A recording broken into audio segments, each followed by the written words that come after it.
Hello friends, എല്ലാവർക്കും കാറ്റത്തെ കിളിക്കൂടിന്റെ നാളത്തെ episode റിവ്യൂയിലേക്ക് സ്വാഗതം. ഈ റിവ്യൂ നിങ്ങൾക്ക് ഇഷ്ടമായെങ്കിൽ ലൈക്ക് ചെയ്തും സബ്സ്ക്രൈബ് ചെയ്തും സപ്പോർട്ട് ചെയ്യണേ. ചായക്കടയിലിരിക്കുന്ന ഭാസ്കരന്റെ ആദ്യ ഭാര്യയുടെ ആങ്ങള സദാശിവൻ അറിയുകയാണ് ഭാസ്കരനും കുടുംബവും തറവാട്ടമ്പലത്തിൽ തൊഴാനായി വന്നിട്ടുണ്ടെന്ന്. തന്റെ പെങ്ങളെ കൊന്ന ഭാസ്കരൻ ഈ നാട്ടിൽ കാലുകുത്തരുത്, കാലുകുത്തിയാൽ കാല് വെട്ടുവെന്നൊക്കെ സദാശിവൻ പറഞ്ഞിട്ടുണ്ട്. ഭാസ്കരനും കുടുംബവും എത്തിയെന്നറിഞ്ഞ സദാശിവൻ കലിതുള്ളി അവർ താമസിക്കുന്ന സ്ഥലത്തേക്ക് പോവുകയാണ്. 2-3 കൂട്ടാളികളും കൂടെ വരുന്നു. സദാശിവൻ എന്ന ഭാസ്കരന്റെ കാല് വെട്ടുമെന്നറിയാനായി നാട്ടുകാരും പിന്നാലെ വരികയാണ്. പുറത്തു നിൽക്കുന്ന ഭാസ്കരനെ കണ്ട് ദേഷ്യത്തോടുകൂടി അരികിലേക്ക് ചെന്ന് ഷട്ടിൽ കുത്തിപ്പിടിച്ച ശിവൻ ചോദിക്കുന്നു, നിനക്ക് എന്ത് ധൈര്യം ഉണ്ടായിട്ടാണ് ഈ നാട്ടിലേക്ക് വന്നത്? അങ്ങോട്ട് മാറി നിൽക്കടാന്ന് പറഞ്ഞ ഭാസ്കരൻ ശിവനെ തല്ലുകയാണ്. ശിവൻ ഭാസ്കരനെയും തല്ലുന്നു. ഇത് കണ്ട് നികേഷ് ഉറക്കെ എല്ലാവരെയും അവിടേക്ക് വിളിക്കുകയാണ്. എന്താ അവിടെ എന്ന് ചോദിച്ച് നിധിയും ചാന്ദിനിയും അവിടേക്ക് ഓടി വരുന്നു. അങ്ങോട്ട് മാറി നിൽക്കെന്ന് പറഞ്ഞ് സുധീഷും സുഭാഷും കൂടി ഭാസ്കരനെയും ശിവനെയും പിടിച്ചു മാറ്റുകയാണ്. സുഭാഷ് ചോദിക്കുന്നു, അമ്മാവ എന്താ ഇത്? ഇത്രയും വർഷങ്ങൾക്ക് ശേഷം കണ്ടപ്പോൾ ഇങ്ങനെ വഴക്ക് കൂടണോ?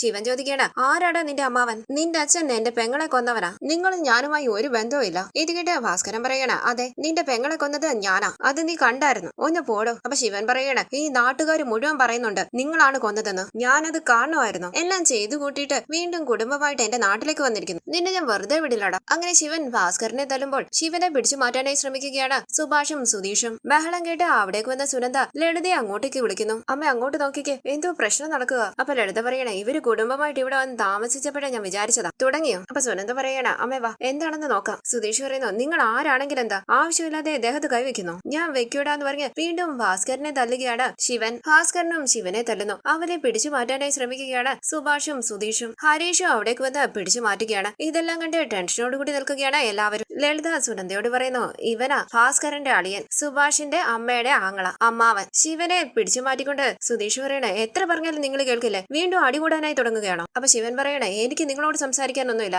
അവൻ എന്റെ പെങ്ങളെ കൊന്നവനാ. ഈ നാട്ടിൽ വരാൻ പാടില്ല എന്ന് പറഞ്ഞിട്ടും അവൻ വീണ്ടും വന്നു. ഇവനെ ഞാൻ വെറുതെ വിടില്ല. അങ്ങനെ ശിവൻ ഭാസ്കരനെ പിടിച്ചു തള്ളുമ്പോൾ ദേഷ്യത്തോടുകൂടി ഷട്ടിൽ കയറി പിടിക്കുകയാണ് സുധീഷ്. അച്ഛാന്ന് വിളിച്ച് സുഭാഷ് ഭാസ്കരനെ പിടിച്ച് എഴുന്നേൽപ്പിക്കുകയാണ്. സുധീഷിനെ തള്ളി മാറ്റിക്കൊണ്ട് ശിവൻ ചോദിക്കുന്നു, എന്റെ ദേഹത്ത് കൈവെക്കുന്നോടാ? അങ്ങനെ ശിവൻ സുധീഷിനെ തല്ലുകയാണ്. എടാ, എന്റെ മോന്റെ ദേഹത്ത് കൈവെക്കുന്നോടാന്ന് ചോദിച്ച് ഭാസ്കരൻ അവിടേക്ക് വരാനായി തുടങ്ങുമ്പോൾ സുഭാഷ് ഭാസ്കരനെ പിടിച്ചു മാറ്റുന്നു. ശിവനെ തള്ളി മാറ്റിക്കൊണ്ട് ഹരീഷ് ചോദിക്കുന്നു, എന്താടോ, എന്തിനാ സുധീഷേട്ടന്റെ ദേഹത്ത് കൈവെക്കുന്നത്? ഇന്ന് ഞാൻ നിങ്ങളെ വെറുതെ വിടില്ല എന്ന് പറഞ്ഞ് ഹരീഷിനെയും പിടിച്ചു തള്ളുകയാണ് ശിവൻ. ശിവനെ പിടിച്ചു തള്ളിക്കൊണ്ട് ഭാസ്കരൻ ചോദിക്കുന്നു, എന്താടോ തന്റെ പ്രശ്നം? എന്റെ മക്കളുടെ ദേഹത്ത് കൈവച്ചാറുണ്ടല്ലോ. ശിവൻ പറയുന്നു, നിന്റെ മകനോട് മാറി നിൽക്കാൻ പറഞ്ഞിട്ട് അവൻ മാറി നിൽക്കുന്നില്ലല്ലോ, അപ്പൊ അടി വീഴും. അപ്പൊ ഭാസ്കരൻ പറയണേ, എന്റെ മക്കളുടെ ദേഹത്ത് കൈവച്ചാൽ നിന്റെ ദേഹത്തും അടി വീഴും. അപ്പൊ ശിവൻ പറയണേ, എങ്കിൽ കാണാം, വന്ന് നോക്ക്. അരികിലേക്ക് വന്ന ലളിത പറയുന്നു, പ്രശ്നം വേണ്ട ചേട്ടാ, വിട്ടേര്. അപ്പൊ ശിവൻ പറയണ, വാ, നീ ഇവരുടെ കൂടെ ചേർന്നല്ലേ, ഈ കുടുംബവുമായിട്ട് ചേരില്ല എന്ന് പറയും, ഇപ്പം ഒരുമിച്ച് ബന്ധം കൂടുകയാണോ? അപ്പൊ ലളിത പറയണ, ഞങ്ങൾ ഒന്നിച്ചതൊന്നും അല്ല ശിവേട്ടാ, ഞങ്ങൾ തറവാട്ടമ്പലത്തിലേക്ക് വന്നപ്പോൾ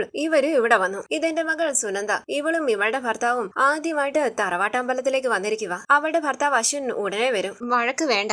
നിധി ചോദിക്കുന്നു, സുഭാഷേട്ടാ, ശരിക്കും ഇത് നിങ്ങളുടെ അമ്മാവനാണോ? അപ്പൊ സുഭാഷ് പറയുന്നു, അതെ മോളെ, ഇത് ഞങ്ങളുടെ അമ്മയുടെ ആങ്ങളെയാണ്. അപ്പൊ ശിവൻ പറയുകയാണ്, എടാ, ഇയാള് നിങ്ങളുടെ അമ്മയെ കൊന്നവനാ. ഇയാളെ ഇപ്പോഴും നിങ്ങൾ കുടുംബത്തിൽ നിർത്തുന്നുണ്ടല്ലോ. ഇങ്ങനെയാണോ നിങ്ങളുടെ അമ്മയെ ബഹുമാനിക്കുന്നത്? അമ്മയെ സ്നേഹിക്കുന്ന നല്ല മക്കൾ. അപ്പൊ സുധീഷ് പറയണ, ദേ നോക്ക്, നിങ്ങൾ പറയുന്ന കഥയൊന്നും ഞങ്ങൾക്കറിയില്ല. ഇയാള് ഞങ്ങളുടെ അമ്മയെ കൊല്ലുന്നത് ആരും കണ്ടിട്ടില്ല. അമ്മയെ കൊന്ന് ഇയാള് ജയിലിൽ പോയപ്പോൾ ആരും ഇല്ലാതെ ഞങ്ങൾ അനാഥരായിട്ട് നിന്നില്ലേ? അപ്പൊ നിങ്ങൾ എവിടെ പോയി? ഇയാളുടെ ഭാഗത്ത് തെറ്റുണ്ടെന്ന് പറയുന്നു. അതൊക്കെ ഞങ്ങൾക്ക് മനസ്സിലാവുന്നുണ്ട്. ഞങ്ങൾ എന്ത് തെറ്റ് ചെയ്തു? ഞങ്ങളെ ആരെയും കണ്ട ഭാവം പോലും കാണിച്ചില്ലല്ലോ. അപ്പൊ ശിവൻ പറയണ, കണ്ടില്ലെന്ന് ആരാ പറഞ്ഞത്?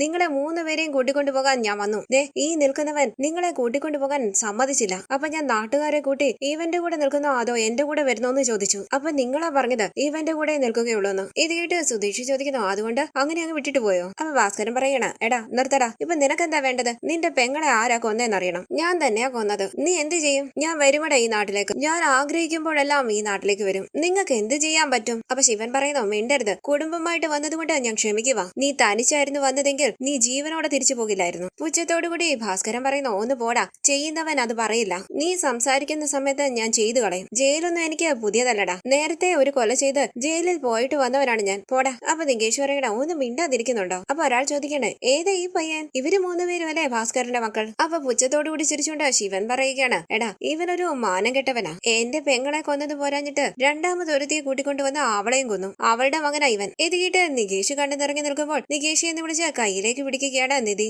ശിവൻ ചോദിക്കുന്നു, തനിക്ക് ഇവര് മാത്രമേ ഉള്ളൂ മക്കള്, അതോ വേറെ എവിടെയെങ്കിലും ഉണ്ടോ ഇനി മക്കള്? ഇത് കേട്ട് സുധീഷ് വളരെ ദേഷ്യത്തോടു കൂടി നിൽക്കുമ്പോൾ നിധി പറയുന്നു, ദേ നോക്ക്, അനാവശ്യ സംസാരങ്ങൾ വേണ്ട. ഞങ്ങൾ ഇവിടെ തറവാട്ടമ്പലത്തിൽ തൊഴാൻ വന്നതാണ്. തൊഴുതു ഞങ്ങൾ മടങ്ങുക. പഴയതൊന്നും പറയേണ്ട കാര്യമില്ല. അപ്പോൾ ഒരാൾ പറയുന്നു, ശിവ, ഇവര് ഇത്രയും വർഷങ്ങൾക്ക് ശേഷം തറവാട്ടമ്പലത്തിലേക്ക് വന്നിരിക്കുക. എന്തിനാ അവരോട് വഴക്കിന് പോകുന്നേ? ഇപ്പൊ നീ വഴക്കുണ്ടാക്കിയാൽ പോയ നിന്റെ പെങ്ങളുടെ ജീവൻ തിരിച്ചു കിട്ടുമോ? അതോ ഇവരെ എന്തെങ്കിലും ചെയ്താൽ നിനക്ക് സമാധാനം കിട്ടുമോ? അവര് കുടുംബമായിട്ട് വന്ന് പ്രാർത്ഥിച്ചിട്ട് പോകുന്നു. എന്തിനാ ഇപ്പം വെറുതെ പ്രശ്നം ഉണ്ടാക്കുന്നേ? അപ്പൊ നിധി പറയണ, നടന്നതൊന്നും മാറ്റാൻ പറ്റില്ല. നിങ്ങൾ പറഞ്ഞതൊക്കെ നടന്നിട്ട് ഒരുപാട് വർഷങ്ങളായി. ഇതുവരെ നിങ്ങളുടെ ദേഷ്യം മാറിയില്ലേ? ഇങ്ങനെ ദേഷ്യപ്പെട്ട് ഉള്ള ബന്ധം കൂടി ഇല്ലാണ്ടാകണ്ട. സുഭാഷ അമ്മാവാന്ന് വിളിക്കുമ്പോൾ ശിവൻ പറയുന്നു, അടുത്തേക്ക് വരരുത്. നിങ്ങളുമായിട്ട് ബന്ധം കൂടാനൊന്നും അല്ല ഞാൻ വന്നത്. നിങ്ങൾ എന്ത് പറഞ്ഞാലും നടന്നതൊന്നും മറക്കാൻ പറ്റില്ല. നിങ്ങൾക്ക് എല്ലാവർക്കും അവസാനമായി ഒരു ചാൻസും കൂടി തരാം.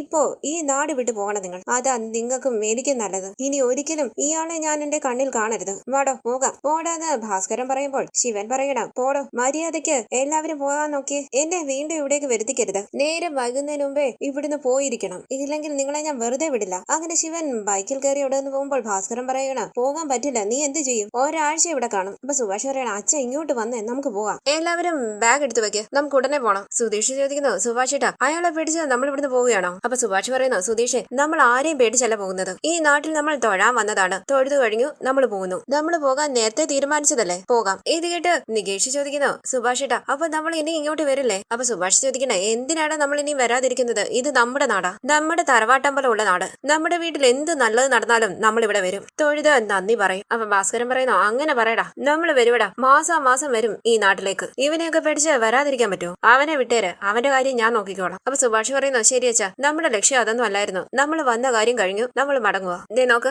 നടന്നതൊന്നും ആരും മനസ്സിൽ വെക്കേണ്ട. ഇനി ഇതിനെക്കുറിച്ച് ആരും സംസാരിക്കുകയും വേണ്ട. വാ, എല്ലാം എടുത്തു വെക്ക്, നമുക്ക് പോകാം. ഇത് കേട്ട് എല്ലാവരും അകത്തേക്ക് പോകുമ്പോൾ ഭാസ്കരൻ പുറത്തേക്ക് പോകാനായി തുടങ്ങുകയാണ്. അച്ഛൻ എങ്ങോട്ടേക്ക് പോകുന്നതെന്ന് സുഭാഷ് ചോദിക്കുമ്പോൾ, ഞാനൊരു ബീഡി വലിച്ചിട്ട് വരാമെന്ന് പറയുകയാണ് ഭാസ്കരൻ. അതൊന്നും വേണ്ട, ഇങ്ങോട്ട് വാ, നമുക്ക് അകത്തേക്ക് പോകാന്ന് പറഞ്ഞ് സുഭാഷ് ഭാസ്കരനെയും കൂട്ടി അകത്തേക്ക് പോകുന്നു. തോളിന്റെ വേദന സഹിക്കാനാകാതെ നിൽക്കുന്ന സുധീഷിനെ ശ്രദ്ധിക്കുകയാണ് നിധി. എന്തുപറ്റി സുധീഷ്, വല്ലാതെ വേദനിക്കുന്നുണ്ടോ എന്ന് നിധി ചോദിക്കുമ്പോൾ സുധീഷ് പറയുന്നു, ഒന്നുമില്ല നിധി. സുധീഷ് അവിടേക്ക് ഇരിക്കുമ്പോൾ നിധി പറയണ, കൈ കാണിച്ചേ. ഒന്നുമില്ല എന്ന് സുധീഷ് പറയുമ്പോൾ നിധി പറയണ, കാണിക്ക് സുധീഷ്. സുധീഷ് ടീഷർട്ട് മാറ്റി കൈ കാണിക്കുമ്പോൾ നിധി പറയുന്നു, അയ്യോ ചതമുണ്ടല്ലോ. അപ്പൊ സുധീഷ് പറയുന്നു, അത് സാരമില്ല, താനെ മാറിക്കോളും, ഞാൻ മരുന്ന് എടുത്തോണ്ട് വരാന്ന് പറഞ്ഞ് നിധി ടെൻഷനോട് കൂടി അകത്തേക്ക് പോവുകയാണ്. തുടർന്ന് നിധി മരുന്നുമായി അരികിലേക്ക് വന്നിരിക്കുമ്പോൾ സുധീഷ് പറയുന്നു, തന്നോളൂ, ഞാൻ പുരട്ടിക്കോളാം. അപ്പൊ നിധി പറയണം, വേണ്ട, ഞാൻ പുരട്ടിത്തരാം. അങ്ങനെ നിധി സുധീഷിന്റെ തോളുടെ ചതവിൽ മരുന്ന് പുരട്ടി കൊടുക്കുകയാണ്. സുധീഷ് പുഞ്ചിരിച്ച് സ്നേഹത്തോടുകൂടി നിധിയെ തന്നെ നോക്കിയിരിക്കുന്നു. മരുമക്കളെ ഇങ്ങനെ തള്ളുന്ന ഒരു അമ്മാവനെ ഞാൻ ആദ്യമായിട്ടാണ് കാണുന്നത്. വല്ലാണ്ട് ചതങ്ങിട്ടുണ്ട്. അങ്ങനെ നിധി വീണ്ടും മരുന്ന് പുരട്ടി കൊടുക്കുമ്പോൾ സ്നേഹത്തോടുകൂടി നിധിയെ തന്നെ നോക്കിയിരിക്കുകയാണ് സുധീഷ്. തുടർന്ന്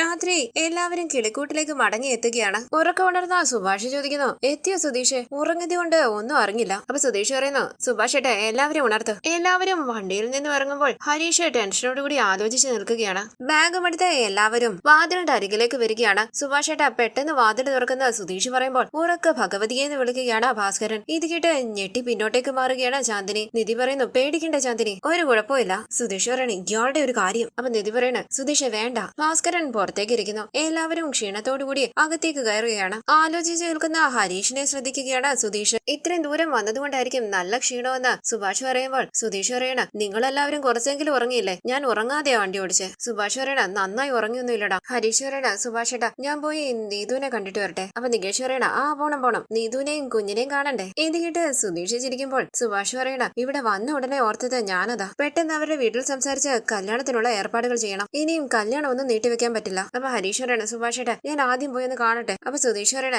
എടാ ഞാനും കൂടി വരാം. അത് വേണ്ട, ഞാൻ തനിച്ച് പൊയ്ക്കോളാന്ന് പറഞ്ഞ് ബൈക്കിന്റെ കീ എടുത്ത് ഹരീഷ് അവിടെ നിന്ന് പോവുകയാണ്. ഹരീഷ് ബൈക്കിൽ അവിടെ നിന്ന് പോയതിനു ശേഷം സുധീഷ് പറയണ, സുഭാഷ് ഏട്ടാ, എനിക്ക് ചെറിയൊരു ജോലിയുണ്ട്, ഞാൻ പെട്ടെന്ന് വരാമേ. അപ്പൊ സുഭാഷ് പറയുന്നത്, നീ ഇവിടെ ഇരിക്കടാ, ഇത്രയും ദൂരം വണ്ടി ഓടിച്ചിട്ട് ഇപ്പൊ ഇങ്ങോട്ട് വന്നാലേ ഉള്ളൂ. എന്താണെങ്കിലും നാളെ ചെയ്യാം, ഇന്ന് വേണ്ട. അപ്പൊ സുധീഷ് പറയണ, സുഭാഷ് ഏട്ടാ, അർജന്റ്, ഞാൻ പോയിട്ട് വരാം. അങ്ങനെ സുധീഷും ഹരീഷിന്റെ പിന്നാലെ പോവുകയാണ്. ഓട്ടോയിൽ വരുന്ന സുധീഷിനെ ഹരീഷ് ശ്രദ്ധിക്കുന്നില്ല. നീതുവിന്റെ വീടിന്റെ അരികിലേക്ക് വന്ന ഹരീഷ് നീതുവിന്റെ ഫോണിലേക്ക് വിളിക്കുകയാണ്. സുധീഷ് പറയുന്നു, പിറക്കാത്ത തന്റെ കുഞ്ഞിനെ കാണാനുള്ള ആഗ്രഹം കണ്ടില്ലേ, വന്ന ഉടനെ കാണാൻ വന്നിരിക്കുന്നു. ഫോൺ അറ്റൻഡ് ചെയ്ത നീതുവിനോട് ഹരീഷ് ചോദിക്കുന്നു, നീ എവിടെ അടി? അപ്പൊ നീതു പറയണ, ഞാൻ വീട്ടിലുണ്ട് ഹരീഷ്, രാവിലെ എഴുന്നേറ്റപ്പോൾ മുതൽ വൊമിറ്റിംഗ് ടെൻഡൻസിയാ, പ്രഗ്നന്റ് അല്ലേ, അതുകൊണ്ടാ. ഇത് കേട്ട് ഹരീഷ് പറയണ, എന്തേ നോക്ക്, 2 ദിവസമായി എനിക്ക് നീ ടെൻഷൻ തന്നോണ്ടിരിക്കുക, നിനക്കത് അറിയുന്നുണ്ടോ ഇല്ലയോ? നീ പുറത്തേക്ക് ഇറങ്ങി വാ, ഞാൻ നിന്റെ വീടിന് പുറത്തുണ്ട്. നീതു ചോദിക്കുന്നു, നീ വന്നോ? കുഞ്ഞിനെ കാണാനുള്ള ആഗ്രഹത്തിൽ ഓടി വന്നതാണല്ലേ? അപ്പൊ ഹരീഷ് പറയണ, ഒരു അടി തന്നാലുണ്ടല്ലോ, ഓവറായിട്ട് സംസാരിക്കാതെ ഇറങ്ങി ഇറങ്ങി വാടി, നീ എങ്ങനെ പ്രഗ്നന്റ് ആവാനാടി? അപ്പൊ നീതു പറയണ, അപ്പൊ നീ എന്നെ സംശയിക്കുന്നു, നീ ഫോൺ വെക്ക ഹരീഷെ. അങ്ങനെ നീതു ഫോൺ കട്ട് ചെയ്യുകയാണ്. ഹരീഷ് നീതുവിന്റെ വീടിന്റെ അരികിലേക്ക് വന്ന ഉറക്ക നീതുവിനെ വിളിക്കുമ്പോൾ പുറത്തേക്ക് ഇറങ്ങി വന്ന അഖിൽ ഷർട്ടിൽ കുത്തിപ്പിടിച്ച് ഹരീഷിനോട് പറയുന്നു, നിന്നെ അന്വേഷിച്ച് നടക്കുമായിരുന്നടാ ഞാൻ. അരികിലേക്ക് വന്ന ചന്ദ്രൻ അഖിലിനെ പിടിച്ചു മാറ്റാനായി ശ്രമിക്കുകയാണ്. അടുത്തുള്ളവരൊക്കെ ഇറങ്ങിയാൽ മോശമാടാ, നീ അങ്ങോട്ട് മാറി നിൽക്കും, കേറി പോടാ അകത്ത്. അങ്ങനെ അഖിലിനെ അകത്തേക്ക് പറഞ്ഞു വിട്ട് ഹരീഷിന്റെ കയ്യിൽ പിടിച്ചുകൊണ്ട് ചന്ദ്രൻ പറയുന്നു, നീ കേറി വാ. എന്റെ കൈ വിടുന്ന ഹരീഷ് പറയുമ്പോൾ കേറി വാന്ന് പറഞ്ഞ് ചന്ദ്രൻ ഹരീഷിനെയും കൂട്ടിക്കൊണ്ട് അകത്തേക്ക് പോവുകയാണ്. ഇത് കണ്ട് ടെൻഷനോടുകൂടി സുധീഷും പിന്നാലെ പോകുന്നു. ഹരീഷിനെ വീടിനകത്തേക്ക് കയറ്റി വാതിലടക്കുകയാണ് ചന്ദ്രൻ. സീതയും അഖിലും ദേഷ്യത്തോടു കൂടി ഹരീഷിന്റെ അരികിലേക്ക് വരുമ്പോൾ ഹരീഷ് പറയുന്നു, ദേഹത്ത് കൈവയ്ക്കരുത്, മാറി ഇക്കട അങ്ങോട്ട്. അവിടേക്ക് വന്നാൽ നീതു പറയുന്നു, മാറി നിൽക്കിങ്ങോട്ട്. അങ്ങനെ ചന്ദ്രനും നീതുവും കൂടി അഖിലിനെ പിടിച്ചു മാറ്റുകയാണ്. വാതിൽ തട്ടുന്ന ശബ്ദം കേട്ട് ചന്ദ്രൻ പറയണം, ഇതുകൊണ്ടാ പറഞ്ഞത് ബഹളം വെക്കരുതെന്ന്. അടുത്തുള്ളവരൊക്കെ കേട്ട് കാണും, ഒന്ന് മിണ്ടാ നിൽക്കടാ. അങ്ങനെ ചന്ദ്രൻ വാതിൽ തുറക്കുമ്പോൾ എന്താണ് നോക്കി പേടിപ്പിക്കുന്നതെന്ന് ചോദിച്ച് അഖിൽ ഹരീഷിന്റെ നേരെ ചെല്ലുകയാണ്. മാറി നിൽക്കടാ അങ്ങോട്ടെന്ന് പറഞ്ഞ് അകത്തേക്ക് കയറി വന്ന് അഖിലിനെ പിടിച്ചു തള്ളുകയാണ് സുധീഷ്. അഖിൽ ചോദിക്കുന്നു, നിന്റെ അനിയനെ സപ്പോർട്ട് ചെയ്യാൻ നീ പുറത്ത് നിൽക്കുകയായിരുന്നു. ഹരീഷ് ചോദിക്കുന്നു, സുധീഷൻ എപ്പോഴാ വന്നത്? അപ്പൊ സുധീഷ് പറയണ, നീ മിണ്ടാ നിൽക്കടാ, ഇവൻ ഇത്രയൊക്കെ ബഹളം വെച്ചിട്ട് നീ എന്താ മിണ്ടാ നിൽക്കുന്നത്? കൈകൊട്ടി അഖിൽ പറയണ, നന്നായിട്ട് അഭിനയിക്കുന്നുണ്ട്. നിന്റെ അനിയൻ എന്റെ പെങ്ങളെ ചതിച്ച് പ്രഗ്നന്റ് ആക്കിയിരിക്കുക. ഞങ്ങൾ അതറിഞ്ഞ ചുമ്മാ നിൽക്കണോ? എന്ത് വിചാരിച്ചു ഇവളെ പ്രഗ്നന്റ് ആക്കിയ ഈ മെക്കാനിക്കിനെ ഇവളെ കെട്ടിച്ചു കൊടുക്കുമെന്ന്? ഹരീഷിന്റെ ഷട്ടിൽ കുത്തിപ്പിടിച്ച സീത ചോദിക്കാണ്, എന്റെ മകളുടെ ജീവിതം ഇല്ലാണ്ടാക്കിയില്ലടാ. സീതയുടെ നേരെ വിരൽ ചൂണ്ടി സുധീഷ് പറയുന്നു, മാറി നിൽക്കങ്ങോട്ട്, എന്താണെങ്കിലും സംസാരിച്ചു തീർക്കാം, ദേഹത്ത് കൈവയ്ക്കൊന്നും വേണ്ട. ഷട്ടിൽ കുത്തിപ്പിടിച്ച സീത ചോദിക്കുന്നു, എന്ത് സംസാരിച്ചു തീർക്കാമെന്നോ? സംസാരിച്ചു തീർക്കേണ്ട കാര്യമാണോ നിന്റെ അനിയൻ ചെയ്തു വെച്ചിരിക്കുന്നത്? കല്യാണം കഴിക്കാത്ത എന്റെ മകള് 2 മാസം ഗർഭിണിയാണെന്ന്, അവക്ക് 21 വയസ്സേ ഉള്ളൂ. പുസ്തകവുമായി കോളേജിൽ പോകേണ്ട പ്രായത്തില് വയറ്റിൽ കുഞ്ഞുമായി നിൽക്കുന്നു. ഞങ്ങൾക്ക് ഇത് സഹിക്കാനാകോ? നിങ്ങൾ വലിയ യോഗ്യതയുള്ള കുടുംബമാണെന്നൊക്കെയല്ലേ പറയുന്നേ? നിങ്ങളുടെ കുടുംബത്തിന്റെ സ്വഭാവം എന്താണെന്ന് എനിക്ക് നന്നായിട്ടറിയാം. എന്റെ മകളോട് സംസാരിക്കരുതെന്ന് നിങ്ങളുടെ വീടിന്റെ മുറ്റത്ത് വന്ന് പറഞ്ഞതല്ലേ? അപ്പൊ സുധീഷ് ചോദിക്കേണ്ട, അതുകൊണ്ടാണോ അവനെ തല്ലിയത്? നിങ്ങളുടെ മകള് സംസാരിച്ചതുകൊണ്ടല്ലേ അവന് സംസാരിച്ചത്? തെറ്റ് രണ്ടുപേരുടെയും ഭാഗത്തോട്. വെറുതെ അവന്റെ ഷട്ടിൽ കയറി പിടിക്കുകയൊന്നും വേണ്ട. സീത പറയണ, കേട്ടില്ലേടി, നീ സംസാരിച്ചത് കൊണ്ട് അവ സംസാരിച്ചെന്ന്, അതുകൊണ്ട് ഇതെല്ലാം നടന്നെന്ന്. നീ എന്തിനാടി അവനോട് സംസാരിച്ചെന്ന് ചോദിച്ച സീത നീതുവിനെ തല്ലുകയാണ്. ഇത് കണ്ട് ദേഷ്യത്തോടു കൂടി ഹരീഷ് പറയുന്നു, ഒന്ന് നിർത്തുന്നുണ്ടോ? നീതു, നീ സത്യം പറ,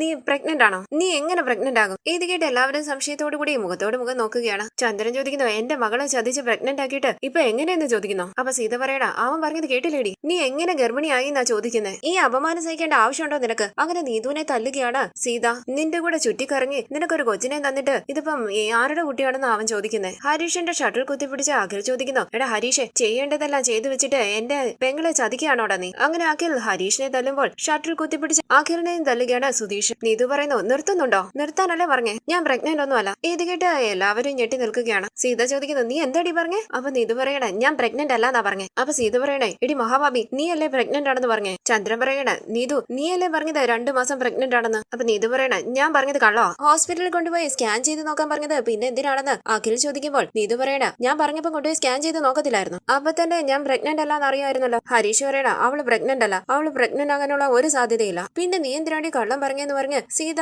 നീതുവിനെ തല്ലുകയാണ്. തടഞ്ഞുകൊണ്ട് ഹരീഷ് പറയുന്നു, വെറുതെ അവളെ തല്ലരുത്. എന്തിനാ നീതു കള്ളം പറഞ്ഞേ? നീതു പറയണ, ഹരീഷ്, നീ തറവാട്ടമ്പലത്തിലേക്ക് പോയപ്പോൾ ഇവിടെ എന്താ നടന്നതെന്നറിയോ? എന്നെ ക്ഷേത്രത്തിലേക്ക് കൂട്ടിക്കൊണ്ടുപോയി എന്നെ നിർബന്ധിച്ച് ഇവന്റെ കൂട്ടുകാരനെ കൊണ്ട് കല്യാണം കഴിപ്പിക്കാൻ ശ്രമിച്ചു. കതിർ മണ്ഡപം വരെ കൊണ്ടിരുത്തി. ഞാൻ അപ്പോഴേ ഇവന്റെ ഫ്രണ്ടിനോട് പറഞ്ഞതാ, ഞാൻ ഹരീഷിനെ പ്രണയിക്കുന്നു, എനിക്ക് കല്യാണത്തിന് ഇഷ്ടമല്ലാന്ന്. പക്ഷെ ആ മാനം കിട്ടവൻ അത് കേട്ടില്ല. നീ ഹരീഷിനെ ഇഷ്ടപ്പെടുന്ന കാര്യമൊക്കെ എനിക്കറിയാം, അറിഞ്ഞു തന്നെയാണ് നിന്നെ കല്യാണം കഴിക്കാൻ വന്നേന്ന് പറഞ്ഞു. എനിക്ക് എന്ത് ചെയ്യണമെന്ന് അറിയില്ലായിരുന്നു ഹരീഷെ, അതുകൊണ്ടാണ് ഞാൻ പ്രഗ്നന്റ് ആണെന്ന് പറഞ്ഞു. അതിനുശേഷം ആ കല്യാണം മുടങ്ങിയത്. ഇത് കേട്ട് നെഞ്ചത്ത് കൈവച്ച് വിശ്വസിക്കാനാകാതെ നിൽക്കുകയാണ് സീത. ഈ സീരിയലിന്റെ കൂടുതൽ വീഡിയോസിനായി ചാനൽ സബ്സ്ക്രൈബ് ചെയ്ത് സപ്പോർട്ട് ചെയ്യണേ. താങ്ക്